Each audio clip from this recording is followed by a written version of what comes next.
Hello दोस्तों, आज के क्लास में हम लोग यूपी डीएलएड फर्स्ट सेमेस्टर के गणित विषय के 2023, 2022, 2020, 2019, 2018, 2017 और 2016 के सभी लघुत्तरीय प्रश्नों को एक ही वीडियो में पढ़ेंगे। इसके पहले हम लोगों ने 2023 से 2016 तक के सभी बहुविकल्पी प्रश्नों को एक वीडियो में और सभी अति लघुत्तरीय प्रश्नों को एक वीडियो में पढ़ लिया था। अगर आप लोगों ने नहीं देखा है तो डिस्क्रिप्शन में प्लेलिस्ट का लिंक है, उस पर क्लिक करके आप देख सकते हैं। तो आइए आज का क्लास शुरू करते हैं। सबसे पहले हम लोग 2023 के क्वेश्चन पेपर को पढ़ेंगे, इसके बाद 2022, फिर 2020, फिर 19 ऐसे पढ़ेंगे।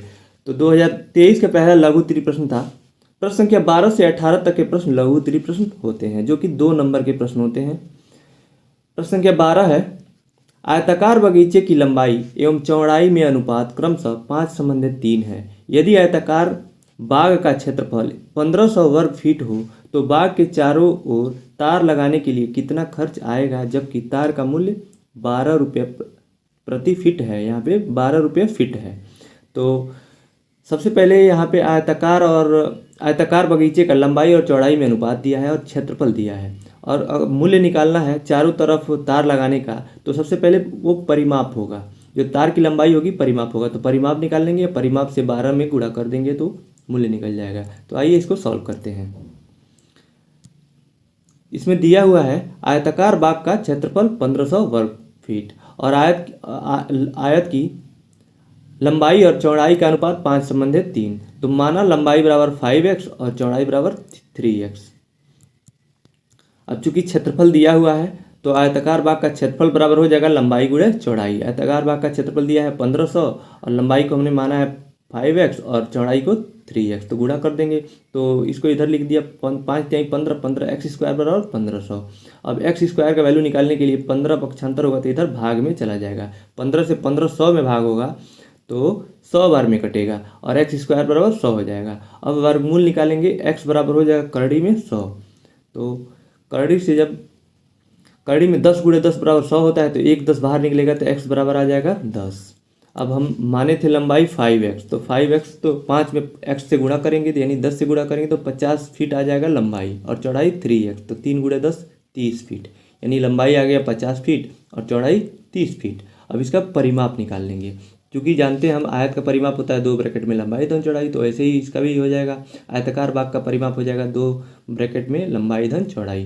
तो 2 गुणे लंबाई है 50 और चौड़ाई 30, 50 30 80, 80 दूना 160, यानी 160 फीट आ गया आयताकार भाग का चारों ओर का जो परिमाप आ गया। उसके तार की लंबाई आ गई 160 फीट। अब चूंकि 1 फीट की लंबाई एक फीट लंबाई का तार लगाने के लिए 12 रुपये लगते हैं, तो तार का मूल्य बराबर हो जाएगा 160 फीट गुणे 12। तो 16 × 12, 12 छके 72 के 2 हासिल 7, अब 12 कम में 12 7 19, यानी 1920 रुपया आयताकार भाग के चारों ओर तार लगाने का खर्च आ जाएगा। यही सही उत्तर होगा। प्रश्न संख्या 13 है, जो कि 2023 का दूसरा प्रश्न है। त्रिभुज किसे कहते हैं? भुजाओं एवं कोणों के आधार पर त्रिभुजों के नामों का संक्षिप्त वर्गीकरण कीजिए। तो हल लिखेंगे इसका, यानी तो त्रिभुज किसे कहते हैं। तो सबसे पहले त्रिभुज की परिभाषा लिखेंगे। 3 भुजाओं से बनी बंद आकृति को त्रिभुज कहते हैं। त्रिभुज में 3 भुजाएं, 3 कोण तथा 3 शीर्ष होते हैं। अब त्रिभुज के प्रकार को देखते हैं। त्रिभुज के प्रकार, पहले भुजाओं के आधार पर। भुजाओं के आधार पर त्रिभुज 3 प्रकार का होता है, समबाहु त्रिभुज, समद्विबाहु त्रिभुज और विषमबाहु त्रिभुज। और कोणों के आधार पर दूसरा है कोणों के आधार पर। दोनों के आधार पर पूछा था, भुजाओं और कोणों के आधार पर। तो कोणों के आधार पर त्रिभुज 3 प्रकार का होता है, यानी कोणों के आधार पर भी 3 ही प्रकार का होता है। न्यून कोण त्रिभुज, समकोण त्रिभुज और अधिक कोण त्रिभुज। तो अब जो ये 3 प्रकार हैं कोणों और भुजाओं के आधार पर, अब इन सब के बारे में थोड़ा थोड़ा लिखेंगे क्योंकि लघुत्तरीय प्रश्न है ये। तो समबाहु त्रिभुज पहला हो जाएगा भुजाओं के आधार पर। इसका समबाहु त्रिभुज किसे कहते हैं? जिस त्रिभुज के तीनों भुजाएं बराबर होती हैं, अर्थात प्रत्येक कोण 60 अंश का होता है, समबाहु त्रिभुज कहलाता है। यहाँ पे आप बनाया हुआ है, देखिए ये प्रत्येक कोण 60 अंश का भी है और तीनों भुजाएं बराबर है। दूसरा है समद्विबाहु त्रिभुज। जिस त्रिभुज की 2 भुजाएं बराबर होती हैं समद्विबाहु त्रिभुज कहलाती हैं। यहाँ पे देखिए BC और AC का मान बराबर है, यानी दोनों भुजाएं ये AC और BC बराबर है, और ये जो AB है इसका माप इन दोनों से अलग है, तो ये द्विबाहु त्रिभुज हो जाएगा। अगला है तीसरा विषमबाहु त्रिभुज। जिस त्रिभुज की तीनों भुजाएं अलग अलग लंबाई की होती हैं विषमबाहु त्रिभुज कहलाती हैं। जैसे ए बी सी दिया हुआ है, इन तीनों भुजाएं अलग अलग लंबाई की हैं, तो ये विषमबाहु त्रिभुज का एग्जाम्पल हो जाएगा। उसके बाद था कोणों के आधार पर। कोणों के आधार पर पहला था न्यून कोण त्रिभुज। वह त्रिभुज जिसका प्रत्येक आंतरिक कोण 90 अंश से कम होता है उसे न्यून कोण त्रिभुज कहते हैं। जैसे कि त्रिभुज बनाया हुआ है, तीनों भुजा जो तीनों कोण है इनका मान जो है 90 अंश से कम है, तो इसलिए ये न्यून कोण त्रिभुज होगा। दूसरा होता है समकोण त्रिभुज। वह त्रिभुज जिसका कोई भी एक कोण 90 अंश का होता है उसे समकोण त्रिभुज कहते हैं। जैसे कि देखिए यहाँ पे कोण ए का मान 90 अंश है और बाकी दो कोण हैं वो 45 के अंश के हैं, तो यहाँ पे जब एक कोण जब 90 अंश कम से कम हो तो उसे समकोण त्रिभुज कहते हैं। तीसरा है अधिक कोण त्रिभुज।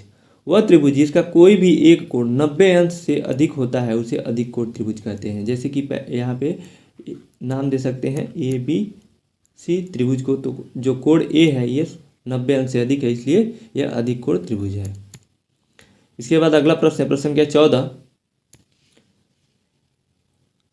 रचित की मासिक आय का 80% खर्च करने पर 120 मासिक बचाता है, तो उसकी वार्षिक आय एवं खर्च ज्ञात कीजिए। देखिए यहाँ पे मासिक आय का 80% खर्च करके 120 बचाता है, यानी 120 जो है बचत दिया हुआ है, 80% यहाँ दिया हुआ है खर्च, तो बचत 20% है, यानी 20% दिया है 120, तो सबसे पहले 100% निकाल लेंगे, उसकी आय हो जाएगा मासिक से फिर वार्षिक आय निकाल लेंगे, वार्षिक खर्च निकाल लेंगे। देखिए इसका सलूशन देखते हैं। सबसे पहले खर्च है उसका 80%, तो बचत हो जाएगा 100 में से 80 घटाएंगे तो 20%। और चूँकि मासिक आय है उसका निकालेंगे, तो जो 20% जो ये बचत है ये दिया हुआ है 120, तो ये किसका 20% है, तो माना x का 20% है, और x क्या हो जाएगा वो, तो उसका मासिक आय हो जाएगा पूरा 100%, तो x का 20% बराबर 120। तो प्रतिशत को भिन्न में बदलने के लिए 100 से भाग देते हैं, तो 20/100 लिख देंगे। x गुणा 20/100, 20 से 100 कट जाएगा 5 बार में। अब ये 5 उधर पक्षांतर होगा, 120 में गुणा हो जाएगा, यानी x बराबर 600। ये जो 600 है मासिक आय हो जाएगा उसका, तो इसलिए इसका वार्षिक आय निकालेंगे। वार्षिक आय से निकालने के लिए 12 से गुणा कर देंगे मासिक आय में, तो वार्षिक आय बराबर हो जाएगा 12 गुणा 6 से 12 छके 72, यानी 7200 रुपये, 7600 रुपये आ जाएगा वार्षिक आय। यही एक तो प्रश्न में एक ये भी पूछा हुआ था वार्षिक आय। यहाँ पे देखिए वार्षिक आय एवं खर्च, तो एक आंसर ये हो जाएगा 7200 रुपये, और दूसरा खर्च निकालना है।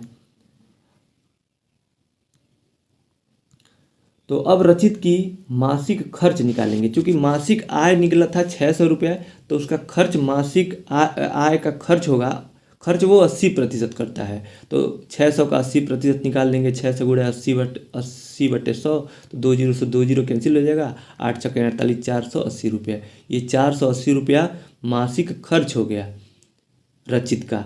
अब वार्षिक खर्च निकालना है, तो 12 से गुणा कर दीजिए, वार्षिक खर्च बराबर 12 गुणे 480, तो 5760 रुपया आ जाएगा। एक दूसरा आंसर ये हो जाएगा। अगला प्रश्न है, प्रश्न संख्या 15। रमेश के बगीचे में विभिन्न प्रकार के फूलों के पौधे लगाए गए हैं। नीचे दी गई सारणी में इन पौधों की संख्या दी गई है, इन्हें पिक्टोग्राफ द्वारा प्रदर्शित कीजिए।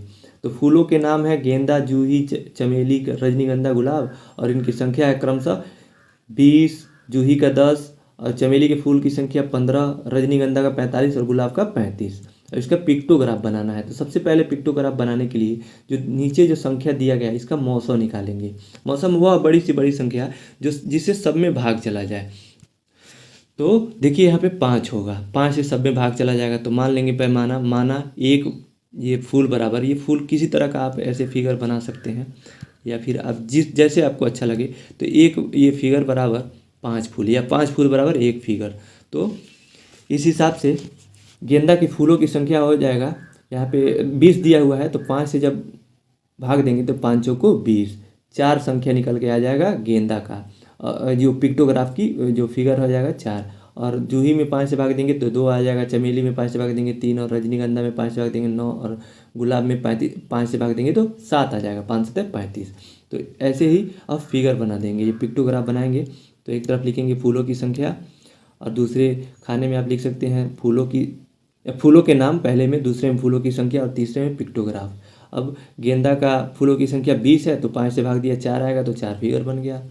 जूही 10 है तो 2 आएगा, 5 से भाग देंगे तो 2 फिगर बन जाएगा। चमेली की संख्या 3 है तो 15 है तो 5 से भाग देंगे 3 आएगा तो 3 फिगर बना देंगे। ऐसे 45 का 9 आएगा, 9 बना दिया। और 35 का 7 आएगा तो 7 फिगर बना दिया। ये इसी को पिक्टोग्राफ, ये सबको पिक्टोग्राफ कहते हैं। इतना करते हैं आपको 2 नंबर मिल जाएगा। अगला प्रश्न है प्रश्न संख्या 16।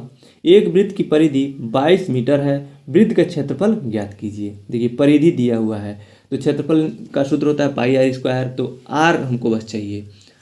परिधि से आर की वैल्यू निकाल लेंगे और फार्मूले में रख देंगे तो वृत्त का क्षेत्रफल निकल जाएगा। क्योंकि दिया हुआ है वृत्त की परिधि बराबर 22 मीटर, क्योंकि हम जानते हैं परिधि का जो फॉर्मूला होता है 2 पाई आर बराबर दिया है कितना 22। तो 22 की पाई का वैल्यू होता है 22/7, तो 2 गुणे 22/7 गुणे आर बराबर 22, तो 22 से 22 कैंसिल हो जाएगा। और इधर आर की वैल्यू निकालने के लिए नीचे 7 से भाग हुआ है इधर, तो दूसरे तरफ पक्षांतर हो जाएगा तो गुणा में चला जाएगा, यानी ऊपर चला जाएगा। यहाँ 2 से गुणा हुआ है तो पक्षांतर हो जाएगा तो ये भाग में आ जाएगा, यानी 7/2 आ जाएगा आर की वैल्यू पक्षांतर करेंगे तो। अब वृत्त का क्षेत्रफल निकाल लेंगे। वृत्त का क्षेत्रफल बराबर फार्मूला होता है पाई आर स्क्वायर। पाई की वैल्यू है 22/7 और आर क्योंकि स्क्वायर है तो 2 बार गुणा होगा, 7/2 गुणे 7/2। अब 7 से 7 कैंसिल हो जाएगा और 2 से 22 11 बार में कट जाएगा, तो ऊपर 11 और ये 7 बचा, 11 7 77 और नीचे केवल एक 2 बचा, तो यानी 77/2 मीटर स्क्वायर वृत्त का क्षेत्रफल हो जाएगा। प्रश्न संख्या 17 है। एक कक्षा में 60 विद्यार्थी थे, 50% विद्यार्थी द्वितीय श्रेणी में तथा शेष तृतीय श्रेणी में उत्तीर्ण हुए।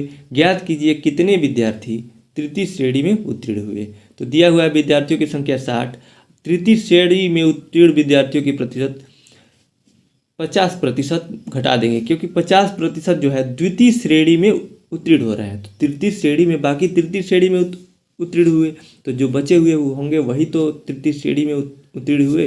तो 100% में से 50% घटाएंगे तो 50% आ जाएगा। अब तृतीय संख्या निकालना है, तृतीय श्रेणी में उत्तीर्ण विद्यार्थियों की संख्या निकाल लेंगे, क्योंकि 100% जो विद्यार्थी थे उनकी संख्या है 60। अब 60 का 50% निकालेंगे तो 60 गुणा 50/100, तो 2 जीरो से 2 जीरो कट जाएगा, 6 × 5 = 30, यानी 30 विद्यार्थी तृतीय श्रेणी में उत्तीर्ण हुए। यही सही उत्तर होगा। अगला प्रश्न है प्रश्न संख्या 18।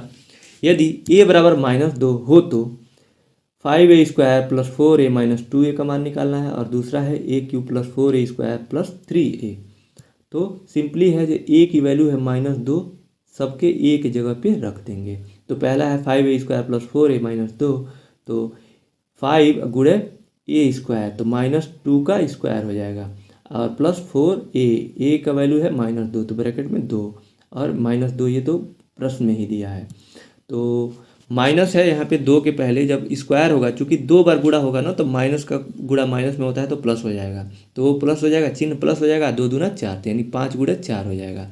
यहाँ पे माइनस है 2 और 4 में जब गुणा होगा तो -8 हो जाएगा, और यहाँ पे -2।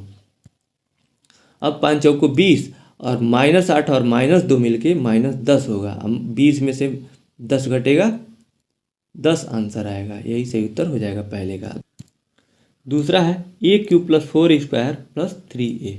तो a की वैल्यू -2 रख देंगे जहाँ जहाँ भी a दिया हुआ है। तो पहला पद है a³ तो -2a का क्यूब हो जाएगा। दूसरा पद है 4a² तो 4 - 2 का स्क्वायर, प्लस 3a है तो प्लस 3 ब्रैकेट में -2 हो जाएगा a की वैल्यू। अब चूँकि यहाँ पे विषम घात है, तो जब माइनस के ऊपर विषम घात रहता है तो माइनस ही रहता है, क्योंकि माइनस माइनस का गुणा प्लस होता है। फिर से जब एक बार और माइनस से गुणा हो तो माइनस कर देगा। चूँकि -2 के ऊपर दिया हुआ है 3 का, तो 2 दूना 4 दूना 8 यानी -8 हो जाएगा।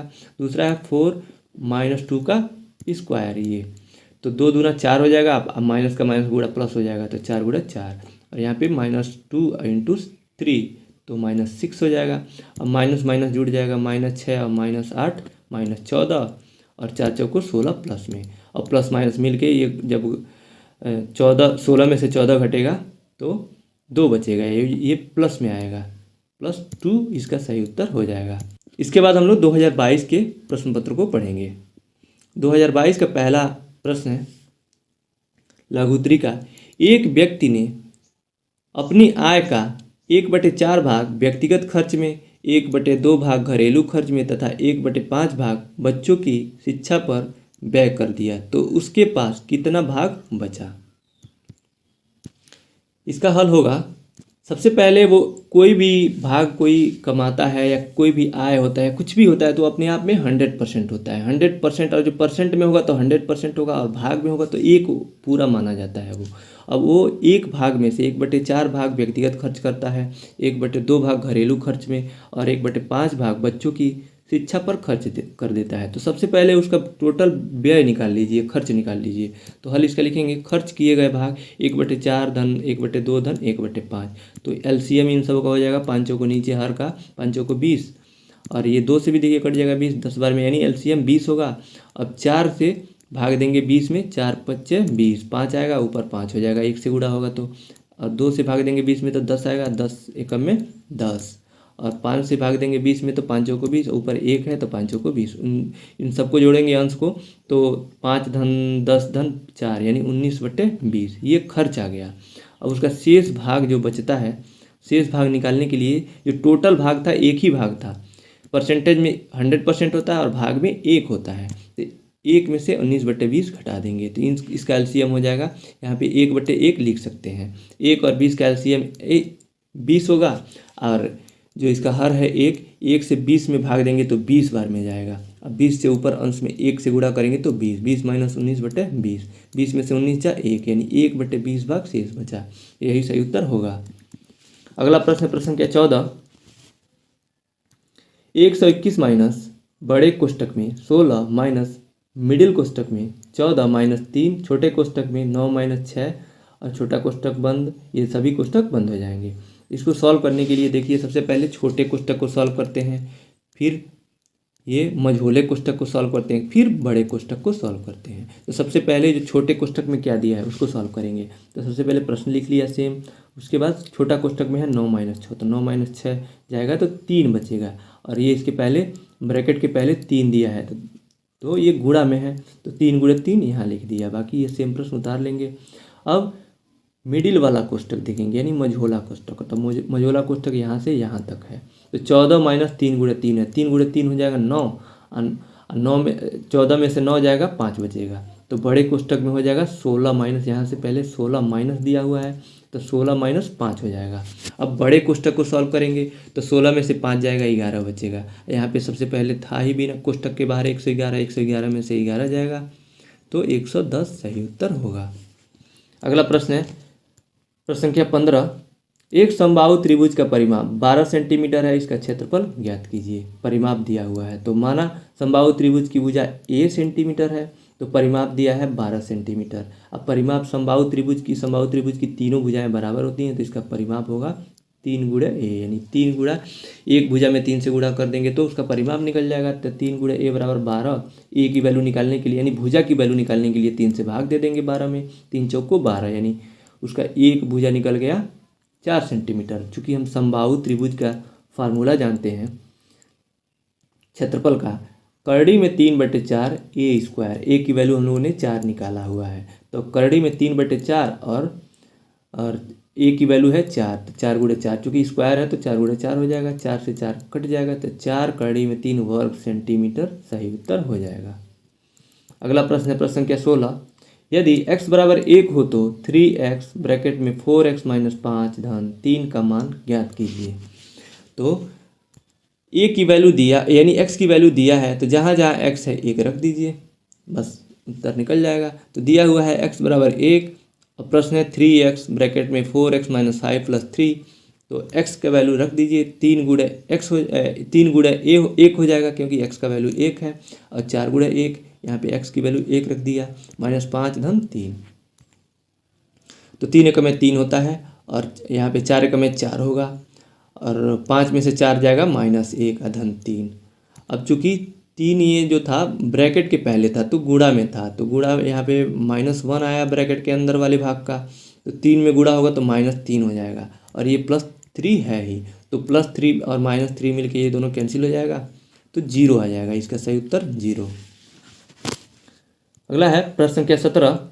8 मीटर लंबाई तथा 2 मीटर चौड़ाई वाले आयत का क्षेत्रफल एक वर्ग के क्षेत्रफल के बराबर है, वर्ग का परिमाप ज्ञात कीजिए। लंबाई चौड़ाई दिया हुआ है, उसका आयत का क्षेत्रफल वर्ग के क्षेत्रफल के बराबर है, और वर्ग के क्षेत्रफल आयत के क्षेत्रफल के बराबर है, तो इसलिए उसका एक वर्ग का एक भुजा निकाल लेंगे। जब एक भुजा निकल जाएगा तो उसका परिमाप भी निकल जाएगा 4 गुणे ए से।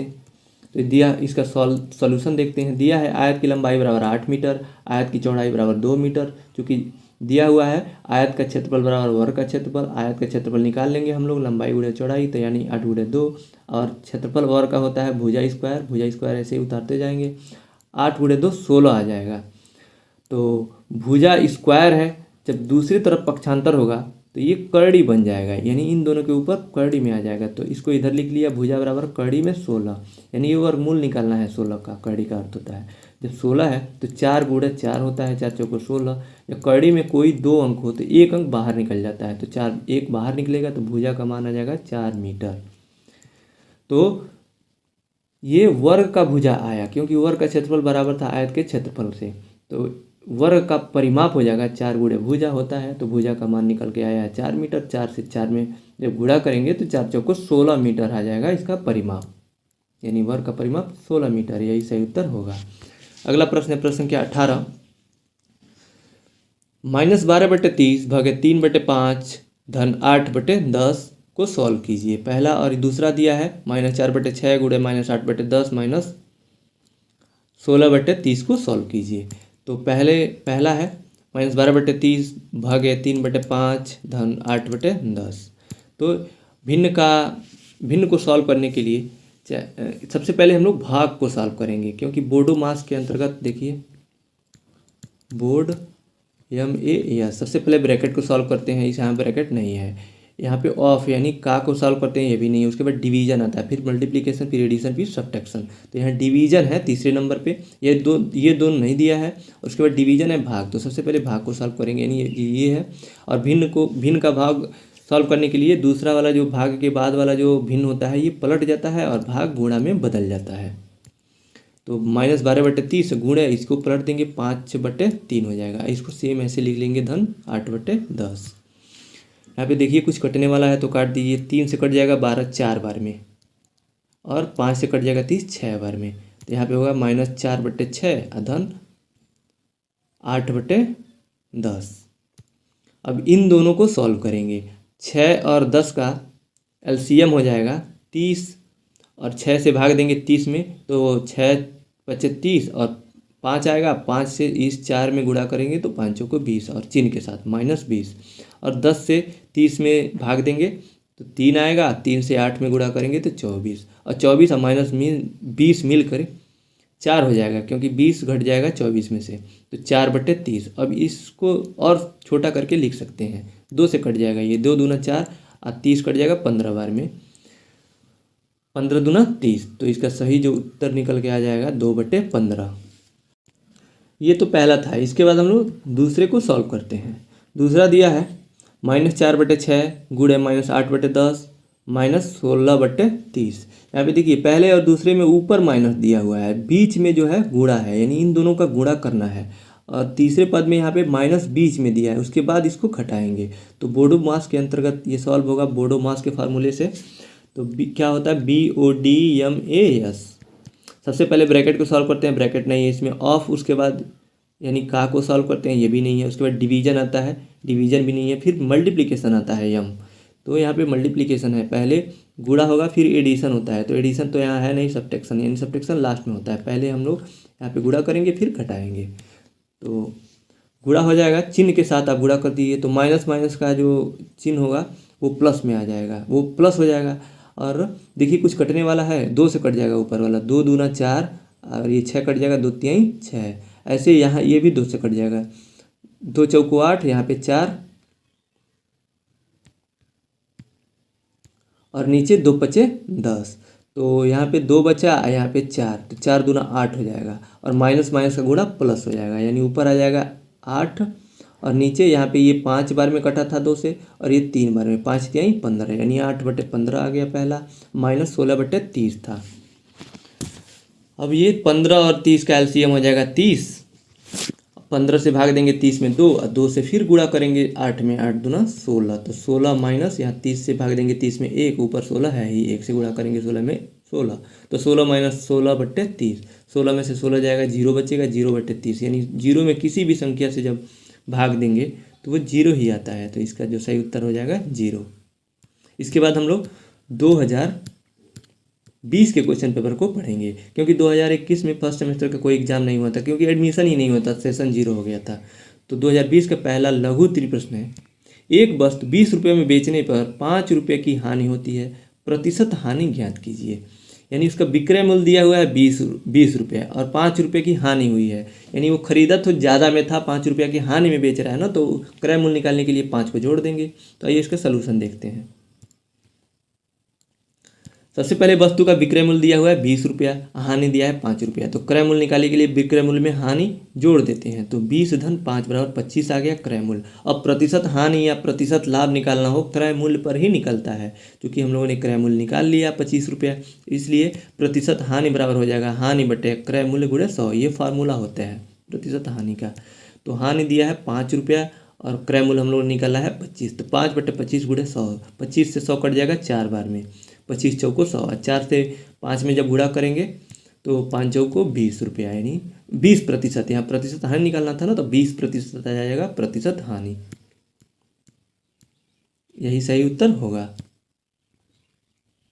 अगला प्रश्न है प्रश्न संख्या 13, वह छोटी से छोटी संख्या ज्ञात कीजिए जिसमें यदि 15, 20, 36 और 48 से अलग अलग भाग दें तो प्रत्येक स्थिति में 8 शेष बचे। तो चूंकि हम जानते हैं वह छोटी से छोटी संख्या जिसमें 15, 20, 36 और 48 से भाग दे तो पूरा पूरा कट जाए, इसके लिए एलसीएम निकालते हैं, यानी लॉसो निकालते हैं। तो सबसे पहले हम वो संख्या ज्ञात करेंगे कि इन सभी संख्याओं से भाग देने पर पूरा पूरा कट जाए। जब वो पूरा कटने वाला संख्या निकल जाएगा उसमें 8 जोड़ देंगे, तो जब 8 जोड़ देंगे तो इन सभी से जब भाग दिया जाएगा तो 8 शेष बच जाएगा। तो सबसे पहले हम लोग एलसीएम निकालेंगे इसका लॉसो, तो 15, 20, 36 और 48 का अभाज्य गुणनखंड से लॉसो निकालेंगे। तो 2 से 15 में पहले में भाग नहीं जाएगा, दूसरे वाले में भाग जाएगा 10 बार में, तो पहले वाले को उतार लेंगे 10, दूसरा को 10 बार में, 36 18 बार में कटेगा, और 48 2 दूना 4, 2 चौको 8 24 बार में।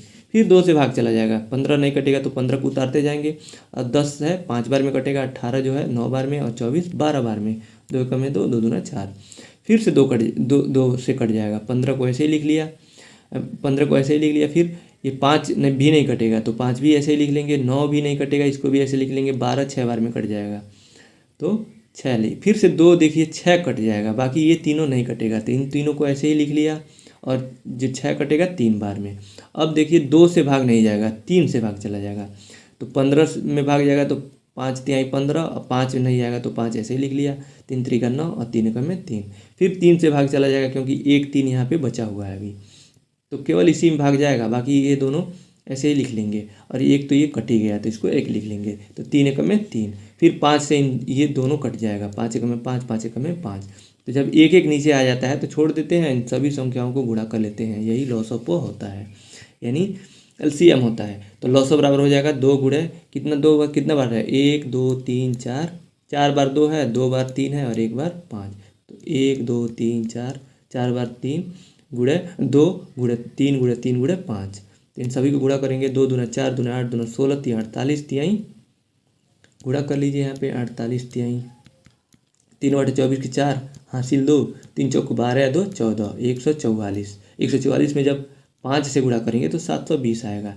तो ये वो छोटी से छोटी संख्या आ गया जिसमें 15, 20 और 36, 48 से भाग देने पर पूरा पूरा विभाजित हो जाएगा। अब हमको शेष बचाना है, प्रत्येक स्थिति में शेष 8 बचना चाहिए, तो 8 बचना चाहिए तो 8 जोड़ दीजिए। इसके लिए प्रत्येक दशा में 8 शेष रहने के लिए लॉसअप में 8 जोड़ना होगा, अतः अभिष्ट संख्या बराबर हो जाएगा 720 धन 8 यानी 728, यही सही उत्तर हो जाएगा। प्रश्न संख्या 14 है, एक रेलगाड़ी जिसकी लंबाई 30 मीटर 120 मीटर लंबे प्लेटफॉर्म को 12 सेकंड में पार करता है। रेलगाड़ी की चाल ज्ञात कीजिए चाल किलोमीटर प्रति घंटा में ज्ञात कीजिए। देखिए यहाँ पे मान दिया हुआ है मीटर में और सेकंड में, और आंसर पूछ रहा है किलोमीटर प्रति घंटा में। तो सब इसको सॉल्व करने के लिए हम मीटर प्रति सेकंड में ही सॉल्व करेंगे, बाद में इसको बदल लेंगे किलोमीटर प्रति घंटा में। तो आइए इसको सॉल्व करते हैं। देखिए दिया है रेलगाड़ी की लंबाई 30 मीटर, प्लेटफॉर्म की लंबाई 120 मीटर और प्लेटफॉर्म को पार करने में लगा समय बराबर 12 सेकेंड। तो कुल दूरी बटा, चूँकि हम लोग जानते हैं चाल बराबर होता है दूरी बटे समय। अब कुल दूरी कैसे निकलेगा कि कितना दूरी तय करने पर रेलगाड़ी प्लेटफॉर्म को पार कर ले रही है। देखिए मान ले, इसको फिगर से समझते हैं। मान लीजिए ये प्लेटफॉर्म है 120 मीटर लंबा और ये है रेलगाड़ी आ रही है 30 मीटर लंबी रेलगाड़ी है। अब जब यहाँ पे आएगी रेलगाड़ी, तो यहाँ से ये पार करना इसको शुरू करेंगी, इसकी दूरी को मापेंगे। तो जब यहाँ से चलेगी, तो जब रेलगाड़ी यहाँ तक आएगी, इसके अंतिम छोर तक प्लेटफॉर्म के, तो ये 120 मीटर दूरी तय कर लेगी। यहाँ से इसका दूरी स्टार्ट होगा पहले छोर से और दूसरा छोर तक जाने में 120 मीटर दूरी तय कर लेगी।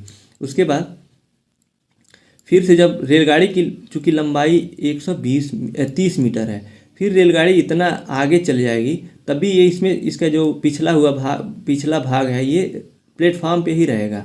जब 130 मीटर जब आगे निकल जाएगी रेलगाड़ी अपनी खुद की लंबाई, तब जाके ये प्लेटफॉर्म छोड़ देगी। तो यानी उसको दूरी यहाँ तक तय करना पड़ेगा प्लेटफॉर्म को छोड़ने के लिए। यानी 120 मीटर ये हो गया और 30 मीटर रेलगाड़ी की लंबाई होगी, तब जाके वो प्लेटफॉर्म पार करेगी।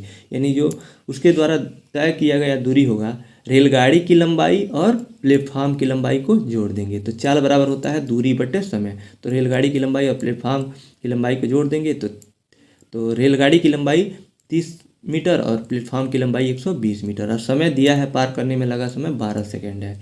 तो 12 सेकेंड से भाग दे देंगे, तो चाल बराबर दूरी बटे समय से ये निकल जाएगा। तो 30 और 120 मिलकर 150 होगा। 12 से जब भाग देंगे तो ये मीटर पर सेकेंड आ जाएगा चाल। अब इसको किलोमीटर प्रति घंटा में पूछा था ना, तो हम फार्मूला जानते हैं कि मीटर पर सेकेंड को किलोमीटर प्रति घंटा में बदलने के लिए 18/5 से गुणा कर देते हैं। और अगर जो किलोमीटर प्रति घंटा में मान दिया है उसको मीटर पर सेकेंड में बदलना है तो 5/18 से गुणा करते हैं। तो यहाँ पे किलोमीटर प्रति घंटा में बदलना है तो 18/5 से गुणा किया। तो अब देखिए कुछ कटने वाला है क्या, तो यहाँ से कट जाएगा। देखिए 5 से 150, 5 तिहाई 15 और 1 0, 30 बार में कट जाएगा 150। और ये कट जाएगा 6 से, 6 दूना 12 और 6 3 18, 18 कट जाएगा। और फिर से ये 30 कट जाएगा 2 से 15 बार में। अब ये 15 से गुणा कर देंगे 3 में, 15 तिया 45, यानी 45 किलोमीटर प्रति घंटा रेलगाड़ी की चाल आ जाएगी। यही सही उत्तर होगा। अगला प्रश्न है प्रश्न संख्या 15 माइनस बड़े कोष्टक में 6 माइनस मझोले कोष्टक में 5 धन छोटे कोष्टक में 4 माइनस 2 माइनस 1 और ऊपर बार दिया हुआ है। इसको हल करना है। तो सबसे पहले हम बार को सॉल्व करते हैं, फिर छोटे कोष्टक को, फिर मझोले कोष्टक को, फिर बड़े कोष्टक को। तो बार ऊपर दिया हुआ है 2 माइनस 1, तो 2 और -1 मिलके -3 हो जाएगा। तो यहाँ पे देखिए सेम प्रश्न, उसके पहले सेम उतारते जाएंगे और लास्ट वाले को सॉल्व करेंगे।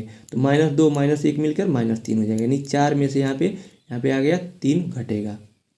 और उसके बाद छोटे कोष्टक को सॉल्व करेंगे, इसको सेम प्रश्न लिख लेंगे। उसके बाद से 4 - 3 लिख दिया। अब 4 में से 3 जाएगा तो 1 बचेगा। तो यहाँ पे 5 में 1 जुड़ जाएगा तो 6 हो जाएगा। अब बड़े कोष्टक में आ गया 15 - 6 - 6। अब 6 में से 6 0 होता है। अब 0 15 माइनस, यहाँ इसके पहले माइनस चिन्ह है और ये गुणा रहता तो इसका मान 0 आता, लेकिन यहाँ माइनस है ना तो -0 कर दिया। 15 में से 0 हो जाए तो 15 ही आएगा। यही सही उत्तर होगा। अगला प्रश्न है प्रश्न संख्या 16। पार्श्व चित्र में त्रिभुज का परिमाप ज्ञात कीजिए यदि a बराबर 3 और b बराबर 2 हो। तो ये त्रिभुज की भुजाएं दिया हुआ है। एक का मान a - b, दूसरे का मान 3a - b और तीसरे का मान 2a - b। अब चूँकि यहाँ पे परिमाप निकालना है, परिमाप होता है किसी भी बहुभुज का परिमाप पूछेगा तो उस सभी भुजाओं को जोड़ देते हैं। तो त्रिभुज का परिमाप बराबर तीनों भुजाओं का योग, इन तीनों को जोड़ देंगे और जहाँ जहाँ a है वहाँ 3 मान भर देंगे और जहाँ 2 है वहाँ जहाँ बी है वहाँ 2। तो आइए इसका सलूशन देखते हैं। त्रिभुज का परिमाप बराबर होता है सभी भुजाओं का योग, यानी तीनों भुजाओं का योग। तो तीनों भुजाएं दिया है 2a - b plus 3a - b plus a plus b। अब a का मान 3 और b का मान 2 भर देंगे। पहले जो भुजा है 2a - b है, तो वो 2 गुणे 3 हो जाएगा, क्योंकि a का मान 3 है, और माइनस b यानी -2। यहाँ पे 3a 3 गुणे 3 माइनस b का मान 2 है, धन a प्लस b यानी 3 धन 2। अब इसको सॉल्व कर लेंगे। 2 गुणे 3 6 हो जाएगा, 6 माइनस 2 हो जाएगा। दूसरे में 3 3 का 9 और -2 9 - 2। यहाँ पे 3 2 इन दोनों को जोड़ देना है, 3 2 5 हो जाएगा। अब 6 में से 2 जाएगा 4 हो जाएगा, और 9 में से 2 जा 7, और 5 को ऐसे प्लस करके लिख लिया। अब इन तीनों को जोड़ देंगे, 4 7 11 और 11 5 16। 16 सेंटीमीटर त्रिभुज का परिमाप आ जाएगा, यही सही उत्तर होगा। प्रश्न संख्या 17 है, एक कमरा 15 मीटर 17 सेंटीमीटर लंबा तथा 9 मीटर 2 सेंटीमीटर चौड़ा है। इसकी छत के निचले भाग कम से कम कितनी वर्गाकार टाइलें लगेंगी। देखिए, छत का निचला भाग फर्श होता है, यानी फर्श का जो माप दिया हुआ है लंबाई और चौड़ाई का, उसका क्षेत्रफल निकाल लेंगे, और उसके बाद से उसमें चेक करेंगे कि कम से कम कितनी जो टाइल्स हैं उनकी संख्या कितनी होगी। तो सबसे पहले उसका जो लंबाई और चौड़ाई है उसका मौसो निकालेंगे, जिससे कि एक वर्गाकार टाइल की एक भुजा निकल जाएगी। उसके बाद उसके फर्श के क्षेत्रफल में भुजा जो टाइल के क्षेत्रफल से भाग दे देंगे, उसका मान निकल जाएगा। तो आइए इसको सलूशन देखते हैं। दिया हुआ है कमरे के फर्श की लंबाई है 15 मीटर 17 सेंटीमीटर, तो 1 मीटर बराबर होता है 100 सेंटीमीटर। अब इसको एक किसी पैमाने में, जैसे सेंटीमीटर में या तो मीटर में चेंज कर लेंगे। यहाँ पे दोनों में दिया हुआ है, मीटर और सेंटीमीटर में। तो 1 मीटर में 100 सेंटीमीटर होता है, तो 15 मीटर में 1500 सेंटीमीटर हो जाएगा। 17 सेंटीमीटर और दिया है, तो 1517 सेंटीमीटर इसकी लंबाई हो जाएगी। और चौड़ाई 9 मीटर 2 सेंटीमीटर, यानी 902 सेंटीमीटर इसकी चौड़ाई हो जाएगी। अब 1517 और 902 का महत्तम समापर्त यानी मौसो निकालेंगे तो 41 आएगा। वो कैसे आएगा नीचे देखते हैं। यहाँ पे 1517 में 902 से भाग देंगे, एक बार में जाएगा भाग, 902 हो जाएगा। अब घटाएंगे, 7 में से 2 जा 5, और यहाँ पे 1 में से 0 जा 1, और 15 में से 9 जा 6। फिर अब 615 है, इससे भाग देंगे, ये भाज्य बन जाएगा, और 915 भाजक बन जाएगा। अब 902 भाज्य बन जाएगा, 915 भाजक बन जाएगा। तो अब 615 से एक बार में भाग जाएगा, तो 615 जब 902 में से घटेगा तो 12 में से 5 जा 7, यहाँ पे 9 बचा, 9 में से 1 जा 8, और यहाँ पे 8 बचा, 8 में से 6 जा 2। फिर अब 287 बन जाएगा भाजक, और 615 बन जाएगा भाज्य। इसे भाग देंगे तो 2 बार में जाएगा 574, तो 615 में से 574 जाएगा 41। अब 41 से भाग देंगे 287 में, तो 7 बार में पूरा विभाजित हो जाएगा, यानी जो मौसो निकल के आएगा वो 41 आएगा। यानी वो बड़ा से बड़ा जो भुजा होगा वर्ग का 41 सेंटीमीटर होगा, उतना बड़ा वो टाइल्स का जो माप होगा वो होगा। तो टाइल की एक भुजा निकल जाएगा 41 सेंटीमीटर। अब टाइल का क्षेत्रफल हो जाएगा भुजा गुणा भुजा, 41 गुणा 41 1681 वर्ग सेंटीमीटर। अब फर्श का क्षेत्रफल हो जाएगा, फर्श का क्षेत्रफल चूँकि इसका माप तो दिया ही है 1517 सेंटीमीटर लंबाई और चौड़ाई 902 सेंटीमीटर, तो दोनों को गुणा कर देंगे चूँकि यह आयताकार भाग है। तो 1517 गुणा 902, और टाइल की संख्या बराबर फर्श का क्षेत्रफल बटे टाइल्स का क्षेत्रफल। तो 1517 गुणा 902 अब भागे 1681। तो जब इसको आप सॉल्व करेंगे तो 814 टाइल्स की संख्या आ जाएगा, यही सही उत्तर होगा। अगला प्रश्न है प्रश्न संख्या 18। किसी कक्षा के विद्यार्थियों द्वारा पूर्णांक 600 में से किए गए कुल अंकों को दर्शाया गया है, यानी प्राप्त किए गए कुल अंकों को दर्शाया गया है। आरेख यानी बार ग्राफ द्वारा निरूपित कीजिए। देखिए, प्रत्येक प्रश्न में हर साल तो पूछ रहा था पिक्टोग्राफ, लेकिन इस बार बार ग्राफ पूछा है। तो बार ग्राफ कैसे बनाते हैं, सबसे पहले ये चार्ट दिया हुआ है, आप इसको देख लीजिए।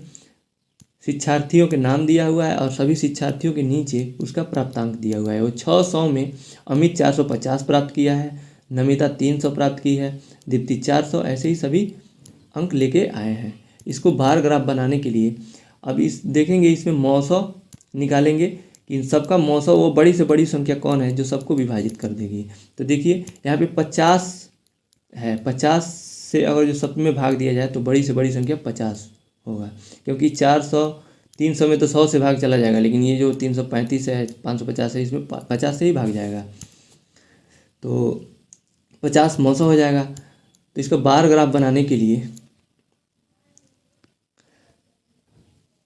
इसका बार ग्राफ नीचे दिया हुआ है। एक छोटा पैमाना मानेंगे, एक छोटा खाना बराबर 50 अंक। तो ऊपर यहाँ पे 50-50 के डिफरेंस पे एक्स एक्सिस पे 550 तक दिया हुआ है, तो 50-50 के गैप से 11 बार 11 खाना बनेगा। इधर ही इसको बना लेंगे, ये प्राप्तांक हो जाएगा 600 में। और दूसरी तरफ एक एक खाना यानी एक एक सेंटीमीटर इसको मान सकते हैं, एक सेंटीमीटर छोड़ेंगे, फिर 1 सेंटीमीटर ग्राफ बनाने के लिए, फिर 1 सेंटीमीटर छोड़ेंगे, फिर 1 सेंटीमीटर का ग्राफ बनाएंगे। अब पहला जो अमिता है 450 अंक प्राप्त कर रही है 600 में।